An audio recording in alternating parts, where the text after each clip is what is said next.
Hello and welcome back to me trying my best.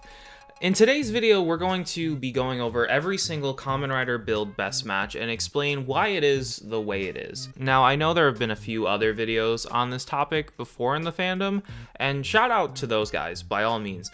But all of those videos were made before a very critical piece of information was revealed to us about the best match system in episode 41 of Kamen Rider Build. In that episode, we find out that the full bottles actually consist of 30 things astronaut Soichi Isagura told the show's main antagonist Evolt that his daughter Misora liked. That was a lot of hoops to jump through. The full bottles actually consist of 30 things that astronaut Soichi Isagura told Evolt, the show's main antagonist, that his daughter Misora liked. I need to say that without hesitating.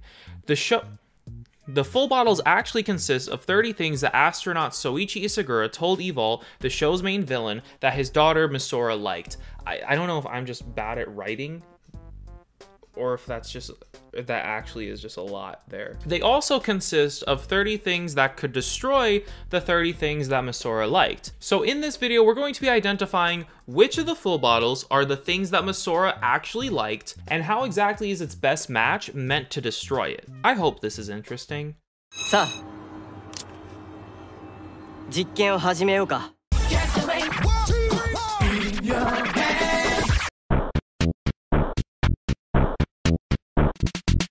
The first best match in the series is Rabbit Tank. This one should be pretty self-explanatory. Misora was probably a big fan of cute little bunny rabbits and stuff. You know how like adorable and soft they are. And obviously, a tank, a literal weapon of war, could obliterate those rabbits. I mean, it could steamroll them. It doesn't even need to use any of the shit that's meant for war. It just needs to literally just...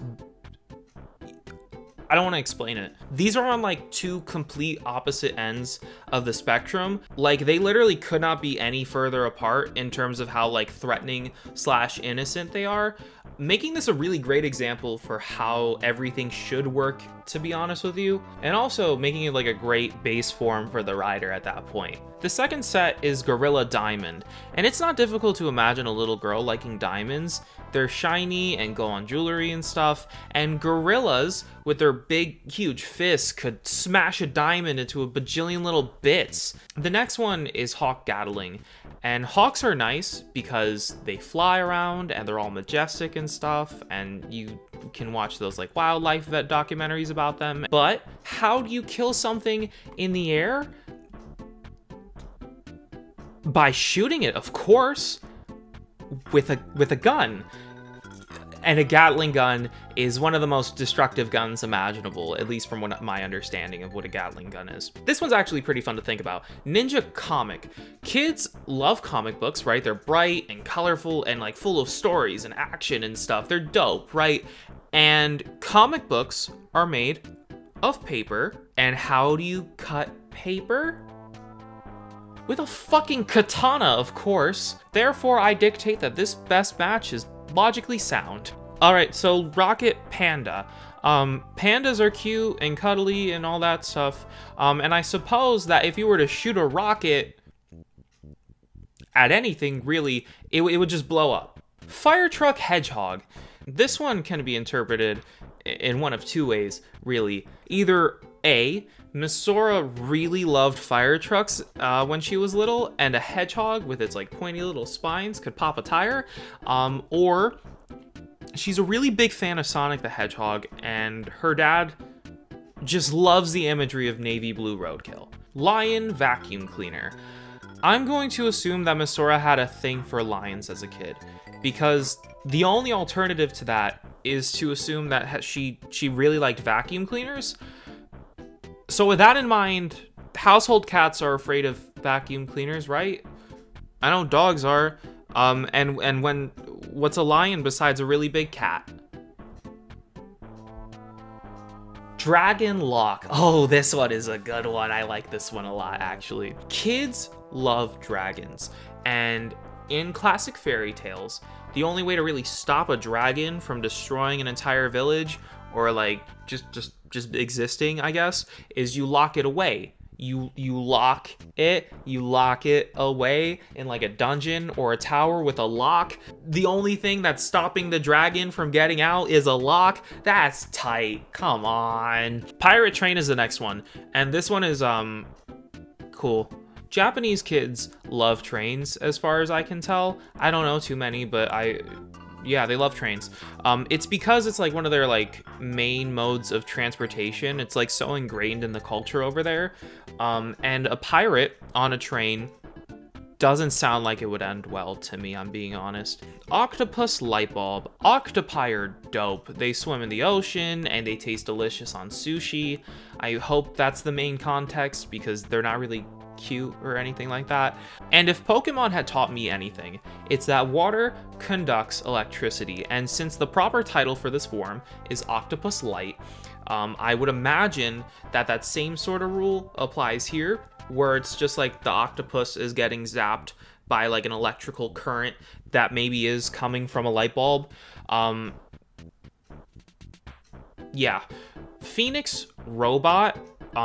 Robots are so cool, you know that? Every kid loves robots. I love robots still, and I'm not even a kid. Just look at like Transformers or like RoboCop or fucking Super Sentai. They're dope, but they're made of metal, which we all know melts under extreme temperatures. And Phoenixes are super hot, ranging anywhere from 900 degrees to 1300 degrees. That's in Celsius. Converting that to Fahrenheit, that's like 1600 to 2400 degrees Fahrenheit. And depending on the metal, a Phoenix could melt anything from phosphorus, which melts at about 111 degrees, to beryllium, which melts at about 2345 degrees Fahrenheit, meaning it could probably melt most robots, depending on the metal, of course. Smartphone wolf. I could just imagine Soichi giving his daughter like an iPhone or something so she can play like Temple Run or some shit. And I could also imagine a wolf eating that phone. A wolf would devour a Samsung. Or at the very least, it would crack its screen with its recklessness. This next one may be my favorite, actually. Unicorn Eraser. Little girls love unicorns, of course, and unicorns are obviously a work of fiction, meaning that they are made up most often in things like drawings or like stories and stuff like that. And what is the easiest way to like remove drawings or words from a page? Through erasing them with an eraser. That's... Come on. Come on. The next one is Rose Helicopter, and the wiki here says that it may be a subtle reference to Guns N' Roses. It's not. That's the dumbest thing I've ever heard. It could just be so much easier than that. Women love roses. A lot of people love roses. I don't mean to be sexist. Please don't cancel me. And a helicopter with its spinning blades could chop those roses like into like confetti. Please stop with this shit. Turtle Watch is kind of sad, to be honest with you. Let me ask you, how do you kill a turtle? You wait. Time. It's the great equalizer. Beetle camera. Cameras are neat. I just got a new one. Look at this kid's reaction to being filmed for the first time. That me? Oh my god. Mom. Back up. That's me? Yeah. That's adorable, right? Now just imagine a big old rhinoceros beetle running up and cracking your big expensive lens with its big stupid horn. Right? Bear television. An average child spends about 32 hours a week watching television. That's longer than a part-time job. And brown bears, unlike panda bears of course, are big and ravenous and could easily destroy your television. Dog microphone. Dogs are so cute. Have you ever seen one? Look at this guy. But dogs bark. So if you were to hypothetically record a dog barking on a microphone and then were to hypothetically play that recording back for said dog, he would hypothetically get into a barking match with himself because he would be too stupid to recognize the fact that he's barking at a recording of himself and not another dog. Right? Santa Claus cake. What kid doesn't love Santa Claus? He's the fat man responsible for 38% of your Tokusatsu toy collection. He's also a diabetic, as we can observe through his dietary habits. Meaning that if Santa Claus were to sit down and enjoy an entire cake for himself, his blood sugar would spike to the point where he'd be at risk for kidney disease, heart disease, vision problems, and even stroke. A birthday cake could kill Santa Claus. Spider refrigerator. While I don't know too many little girls obsessed with spiders, I don't really know any little girls, to be honest with you. I imagine that in a fight, a refrigerator is far more likely to take down a spider than vice versa. Meaning that the fridge has many things that I could do, such as maybe freezing the spider or squashing the spider with relative ease, I'd assume. I put money at that, yeah. Tiger UFO. We only have 10 left, okay? Imagine aliens abducting a tiger. That's it. That's all I should really have to say at that point. Whale jet. Y'all know how to murder sea creatures, right? With a harpoon? And now what is a jumbo jet besides an absolutely enormous harpoon? Do you have one better? Seriously, do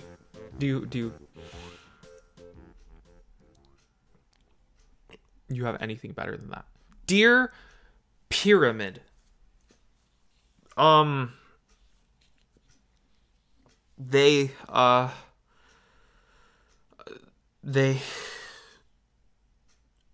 deer's antlers are made of keratin, which is the same stuff as like your hair or your fingernails, and pyramids made of limestone, maybe granite, salt, other various rocks.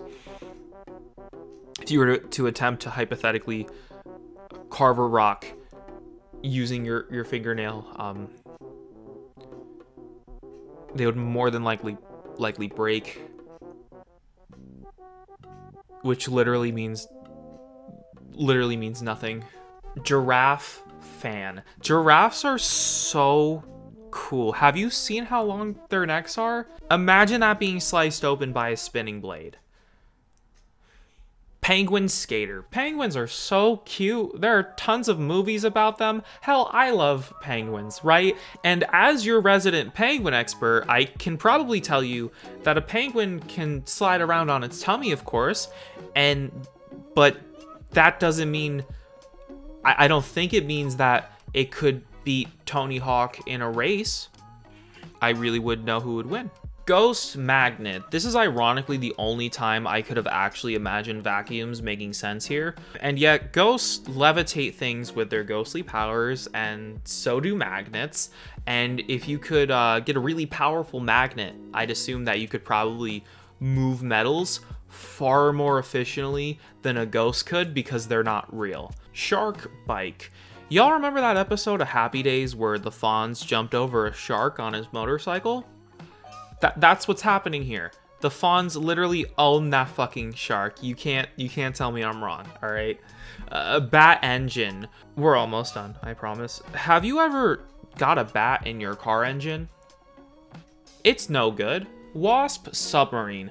Submarines are so cool. You've listened to the Beatles, I'm sure. Now imagine there's a wasp in that submarine. Wouldn't you be like a little scared? There's no way to escape. You're in a submarine. You can't just leave. You can't just like crack open a window and expect it to just fly out. There's water out there. You drown. And that's how a wasp could single-handedly take down an entire submarine. Crocodile remote. We've already talked about how dope televisions are. Now imagine a crocodile coming up and munching down on your remote control with its massive jaw. And now what? You gotta like get up to change the channel? That's no good. Rhinoceros hairdryer. I'm not gonna lie to you, I don't really understand why these two are sworn enemies here, but hey, little girls need hair dryers to you know, dry hair, and a rhinoceros, dare I say, could easily obliterate one hair dryer virtually with its weight alone, possibly with its horn. Gold scorpion.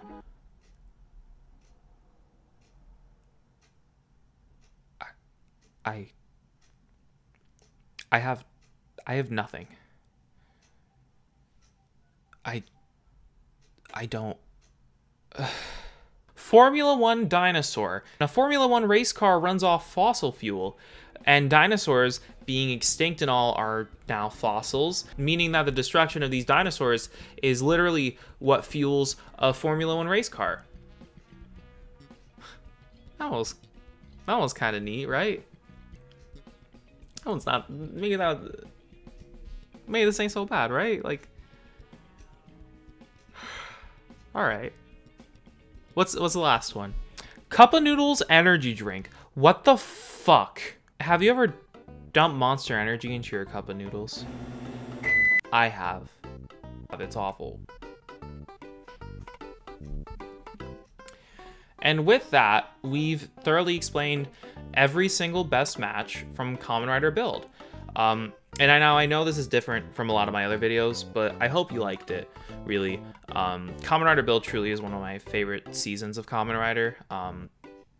I just love everything about it, and I know that's not a hot take by any means, but I especially love how like the main rider, Sento, is constantly pitted in the show as either being like this devil scientist or like the like happy-go-lucky like main protagonist, and the full bottles really sort of like reflect that same sort of dichotomy there. That connection between the two is really underappreciated, and I love how like the toy gimmick actually has narrative significance in the show rather than just being the toy gimmick. It's really neat.